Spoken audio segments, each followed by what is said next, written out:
Selamat malam semuanya. Wah, ini udah banyak nih Malam. pesertanya. Coba komen dong. Malam, Dari Kak. daerah mana aja kalian? Coba kalian komen di teks obrolan kalian dari mana aja sih?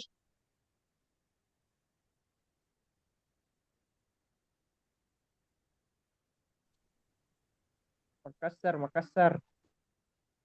Wah, ada dari Makassar. Dari di mana lagi nih? Ada yang dari Bandung kah? Palembang, Palembang. Wah, ada dari Induha. Induha tuh di mana ya? Dari Aceh, dari Palembang Aceh. hadir Ada Kak, Palembang hadir. ada dari Aceh. Ada dari Tenggerang Palembang. juga. Konawe Utara, Konawe Wah, ada Utara. dari Kalimantan Timur. Kalteng, Kalteng, Masya Kalteng, Allah, hadir. ternyata ada dari berbagai daerah Indonesia ya. Terima Kalteng kasih hadir. banyak untuk para rekan-rekan yang sudah berpartisipasi dalam acara webinar kita pada malam hari ini. Kita tahu bahwa jam-jam segini tuh enaknya istirahat ya. Apalagi barangkali ada yang baru pulang kerja atau ada yang lagi rebahan, paling enak tuh scroll TikTok di jam-jam segini. Tapi saya sangat mengapresiasi bagi para rekan-rekan yang masih menyempatkan untuk ikut webinar untuk mendapatkan ilmu bersama-sama pada malam hari ini.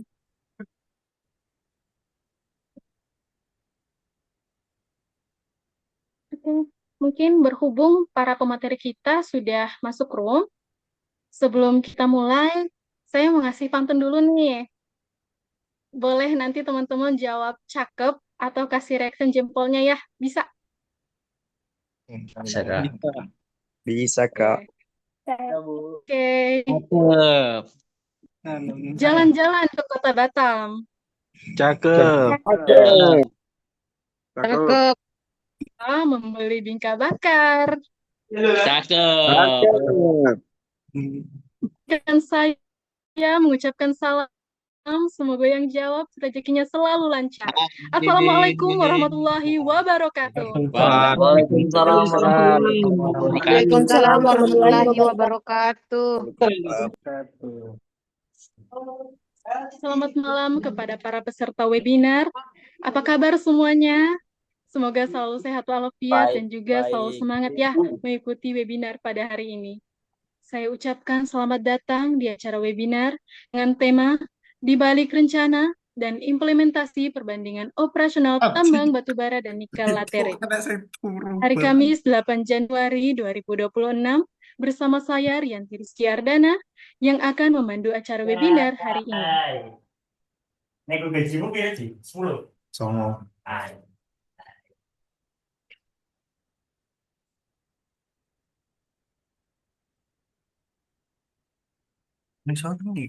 Maaf Bu, itu dibisukan Bu. Baiknya Kak Ria.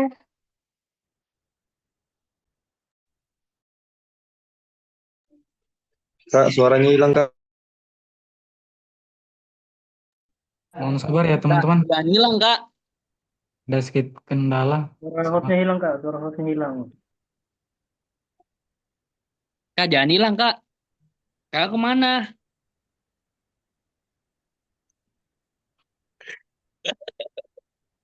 Nah, Sudah bisa? sudah, silakan Ya, mohon moderator. maaf sebelumnya teman-teman. Aduh, Oke, saya lanjut bidadariku ya. hilang. Rekan-rekan sekalian, berbicara terkait operasional tambang, barangkali dari kita semua ada yang bisa kasih kita gambaran terkait apa sih operasional tambang itu? Kalau ada yang bisa, tolong nyalakan fitur raise hand-nya, atau kolom komentar juga boleh.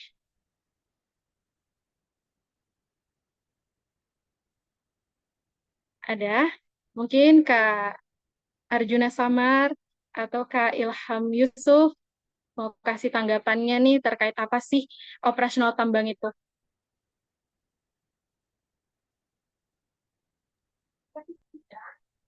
Oke, Kak Ilham Yusuf memberikan tanggapan bahwa proses penambangan. Oke, baik.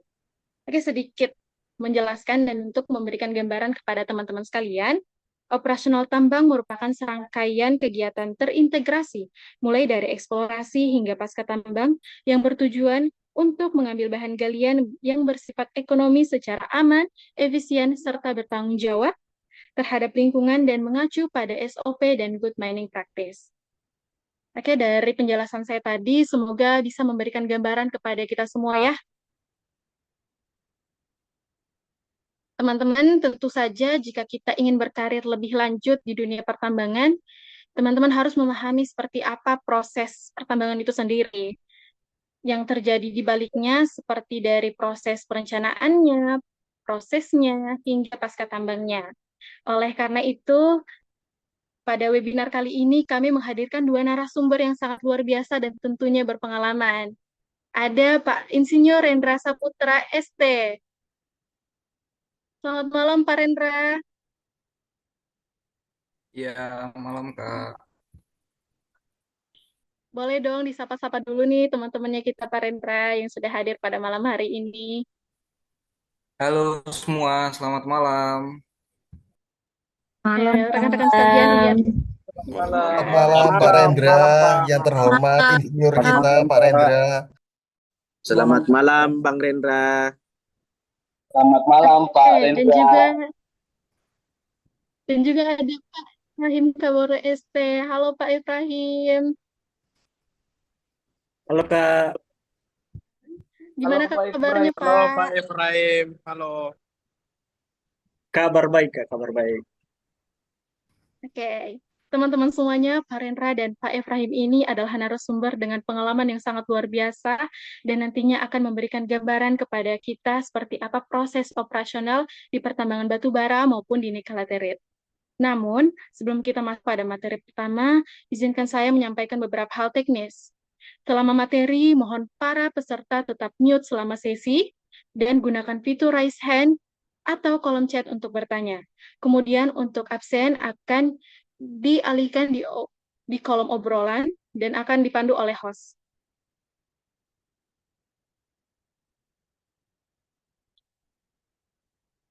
Untuk Kak Arjuna Samar mungkin boleh memandu para peserta untuk mengisi absen untuk sesi pertama. Nah, baik teman-teman sekalian, mohon perhatiannya untuk pengisian ini dilakukan dalam bentuk pengisian Google Form. Jadi teman-teman yang mengikuti di webinar ini itu teman-teman harus mengisi absennya supaya teman-teman bisa memenuhi syarat dalam pengambilan sertifikat dari kegiatan ini.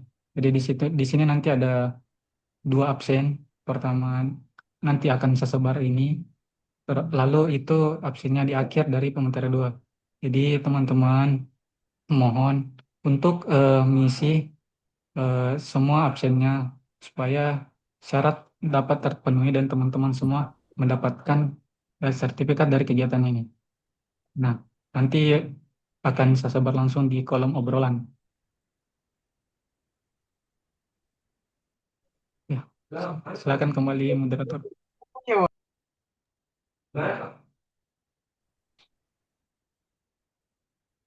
Oke, rekan-rekan sekalian, narasumber kita untuk materi pertama kali ini merupakan grade control pada PT Tunas Persada Mining dan juga merupakan salah satu lulusan mahasiswa teknik pertambangan Universitas 19 November Kolaka. Adapun jenjang pengalaman beliau pada tahun 2023, beliau pernah bekerja sebagai asisten surveyor. Kemudian pada tahun 2024, beliau pernah bekerja sebagai website geologi, dan pada tahun 2025, beliau pernah bekerja sebagai permen produksi. Untuk mengefisienkan waktu, langsung saja saya serahkan kepada narasumber kita, untuk Pak Efraim Kaboro ST, saya persilahkan dengan hormat.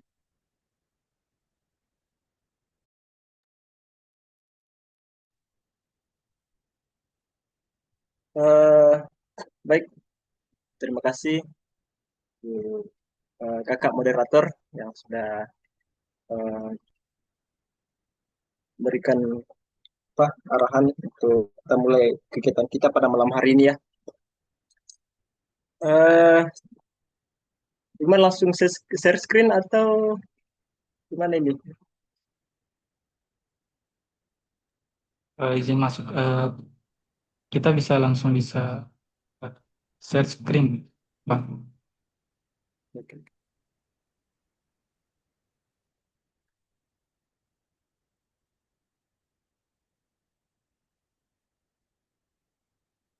Kelihatan ya?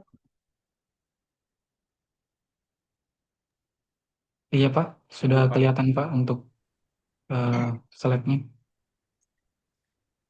Baik, sebelumnya Assalamualaikum warahmatullahi wabarakatuh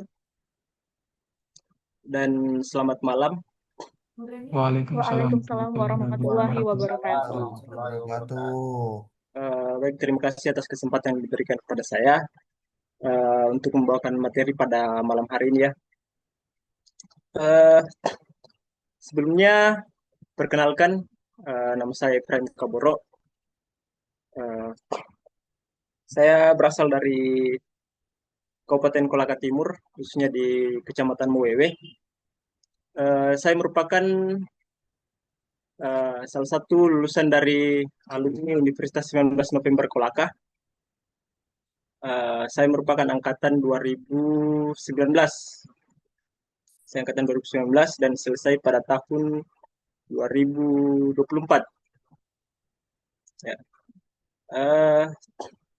Kemudian setelah itu saya mulai pekerjaan pertama saya yaitu menjadi sebagai asisten surveyor dan kemudian saya mulai lagi di PT RAR yang berlokasi di Konawe Utara sebagai well site. Kemudian selanjutnya saya bekerja lagi di Morowali Utara. Ya, di Morowali Utara itu sebagai foreman produksi. Nah, hingga tiba saat ini saya berada di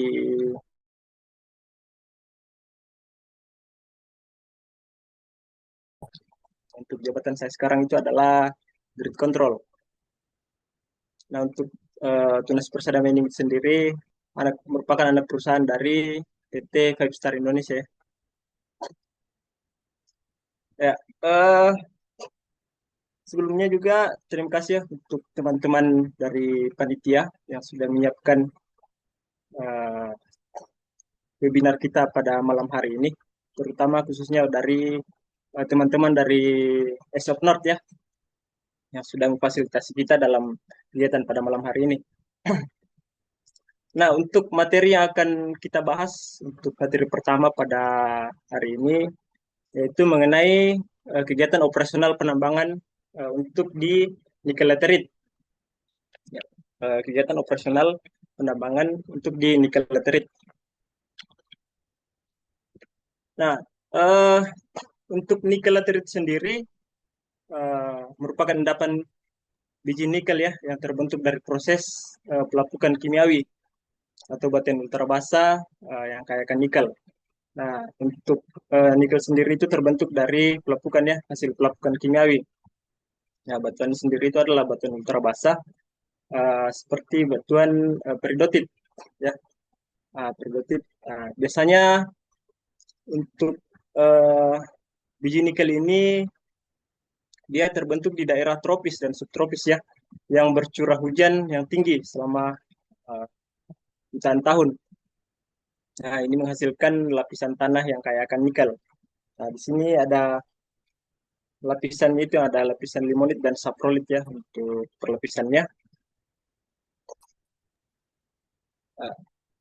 Kemudian dalam operasional penambangan itu ada tahapan ya, tahapan dalam memulai proses penambangan. Nah, yang kita lihat bersama di slide-nya kita, ada tahapan penambangan mulai dari land clearing. Namun jika sesuai dengan ini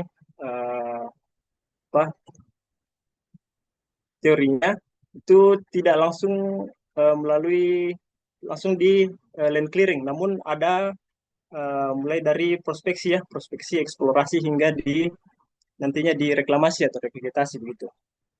Nah, untuk di tahapan penambangan saat ini, untuk operasional penambangan kita mulai dari proses land clearing. Ya. Nah, untuk proses land clearing itu sendiri merupakan proses dari untuk membersihkan ya, untuk membersihkan lahan sebelum kita mulai proses penambangan. Nah, ya. Untuk land clearing itu sendiri biasa dilakukan di ya, dilakukan atau clearing itu biasa di uh, proses menggunakan doser atau ekskavator ya teman-teman. Nah, selanjutnya ada yang namanya land stripping. Nah, setelah kita lakukan proses land clearing tadi atau pembersihan lahan, maka kita akan lakukan yang namanya land stripping. Nah, ini adalah pengupasan tanah penutup seperti topsoil dan overburden. Nah, kemudian dilanjutkan oleh oremaning. Nah, di oremaning ini adalah proses penambangan biji nikel dengan alat berat dengan cara memisahkan tanah yang memiliki kadar ini sesuai dengan COG. COG itu adalah cut off grade ya. Kemudian dilanjutkan oleh screening. Nah, screening adalah proses pemisahan kualitas dan kuantitas biji nikel yang ditambang, melibatkan beberapa tim, diantaranya ada grade control dan quality control. Nah, ini peran mereka ini dalam proses berpengaruh ya untuk quality control dan grade control dan quality control. Nah, kemudian setelah screening itu kita melakukan hauling ke stock file. Nah, setelah nantinya proses penambangannya kita itu sudah selesai atau sudah mendapatkan batuan dasar, maka akan dilakukan yang namanya backfill ya, backfill atau proses penutupan kembali lubang-lubang bekas belen tambang. Nah, ini tadi menggunakan yang namanya overburden ya. Ini ditutup menggunakan overburden dengan nantinya akan dilakukan proses reklamasi dan revegetasi gitu.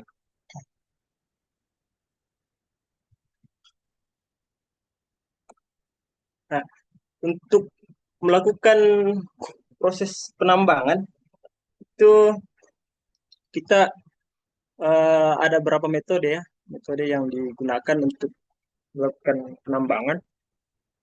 Nah, untuk yang pertama adalah metode open pit.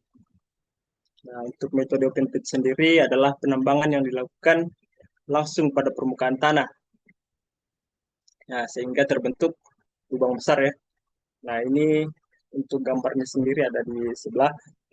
Kita lihat bersama. Nah, untuk model open pit itu seperti ini ya. Untuk bukaannya itu dia bentuk seperti mangkuk ya. Seperti mangkuk. Ini merupakan metode dari open pit. Ini untuk mengekstrak mineral atau material berharga. Nah, untuk melakukan proses penambangan ini tidak selalunya dilakukan atau untuk metode ini tidak selalunya dilakukan di nikel ya, biasa juga di batu bara. Nah, nantinya akan juga dilakukan di penambangan emas ya. Nah, untuk metode selanjutnya itu ada metode open cast. Nah, ini digunakan bila kegiatan tambang dilakukan mengikuti kontur lereng atau bukit. Nah, panggilan dapat dilakukan dari atas ke bawah atau sebaliknya. Nah, ini metode open cast. Jadi, dia dilakukan proses penambangan itu dari atas ya, mengikuti kontur lereng. Kontur dari bukit sendiri. Nah, sebelum kita melakukan proses penambangan, untuk di nikel laterite sendiri, ada perlapisan ya atau profil untuk nikel laterite sendiri.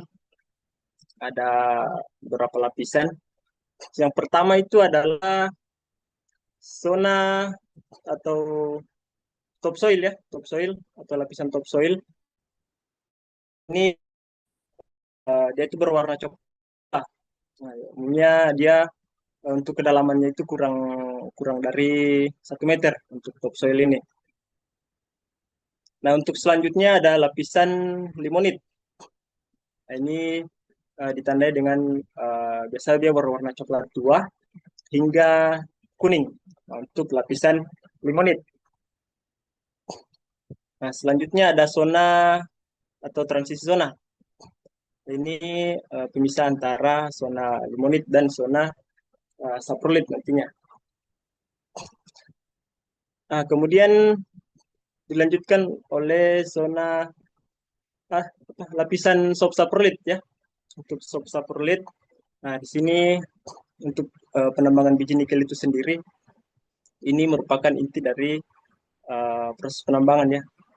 Jadi untuk penambangan nikel laterit itu biasanya untuk di zona saprolit ini, di sini terdapat banyak material atau mineral berharga yang terdapat di dalam untuk di zona saprolit ini. Nah, biasanya ditandai dengan munculnya batuan ya, sudah mulai muncul batuan untuk di zona saprolit ini. Di zona saprolit. Nah, selanjutnya ada zona rock saprolit. Nah, untuk di zona saprolit ini biasa ditandai dengan sudah muncul banyak batuan ya, sudah muncul banyak batuan dan biasanya batuannya itu gantung. Nah, batuan gantung biasanya kalau untuk di lapangan sendiri ketika batu gantungnya sudah di itu masih ada mineral atau material berharga yang bisa kita ekstrak ya.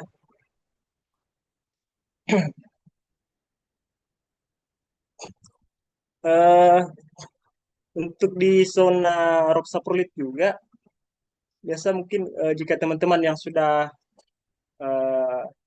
bekerja khususnya untuk di nikel laterit mungkin sudah pernah dengar istilah yang namanya spot-spot ya. Untuk di area ini mungkin akan terdapat zona itu ya untuk di rock saprolit, zona spot-spot itu karena sudah muncul batuan-batuan ya, batuan yang besar, boulder-boulder. Kemudian selanjutnya ada bedrock. Nah, untuk di bedrock ini adalah batuan dasar ya. Jika kita sudah mendapatkan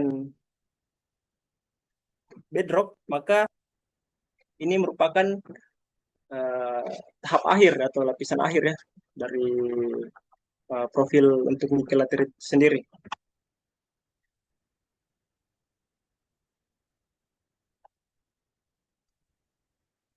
Nah, seperti yang dijelaskan di awal tadi, proses penambangan itu kita mulai dari proses yang namanya land clearing. Ya, land clearing. Untuk land clearing adalah tahap awal dari proses pertambangan yang meliputi pembersihan lahan dari vegetasi ya, seperti pohon, semak belukar. Nah, di lapisan ini biasanya dilakukan oleh doser ya, doser atau eksavator ya, untuk melakukan proses land clearing.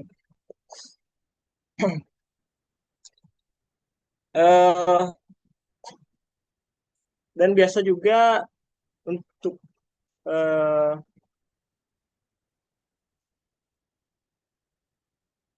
untuk di land clearing ini setelah dilakukan proses land clearing maka kita akan masuk di proses yang namanya pengupasan overburden ya.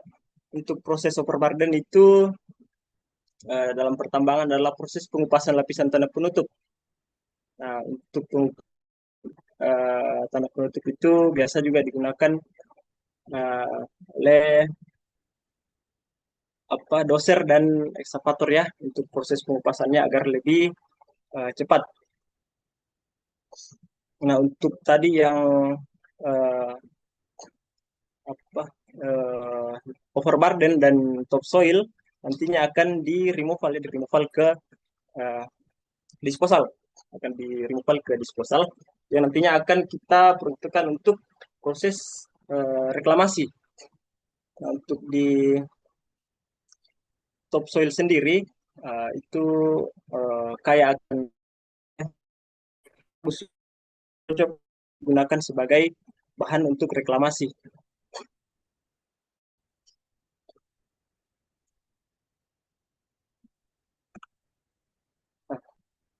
Setelah kita lakukan yang namanya land clearing dan pengupasan overburden, maka kita akan menemukan zona saprolit seperti yang dijelaskan tadi di zona di profil nikel laterite.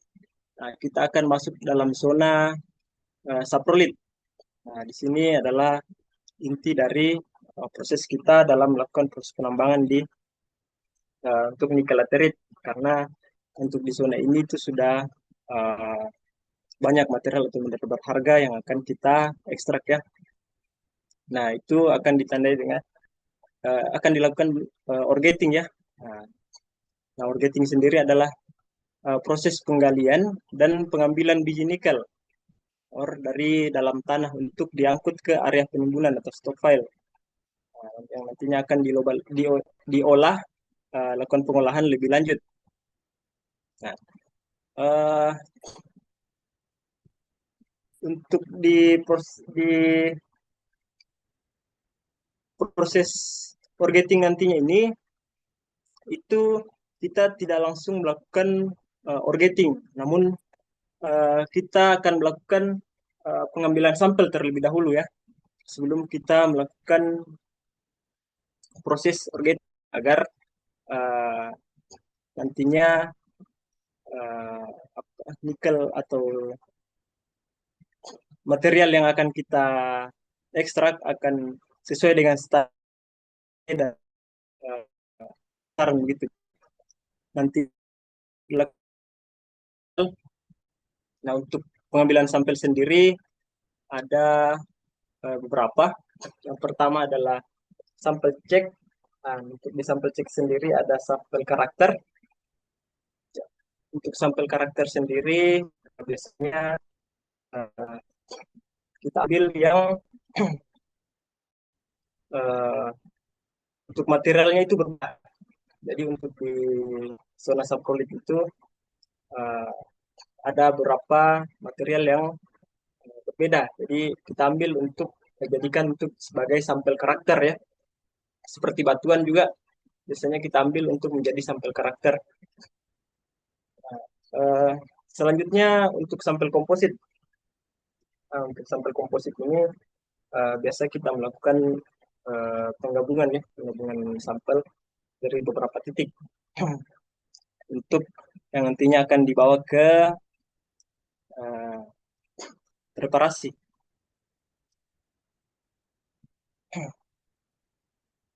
Nah, kemudian ada sampel dom. Untuk yang gambar kedua, untuk sampel dom, nah ini proses pengambilan ya. Biasanya untuk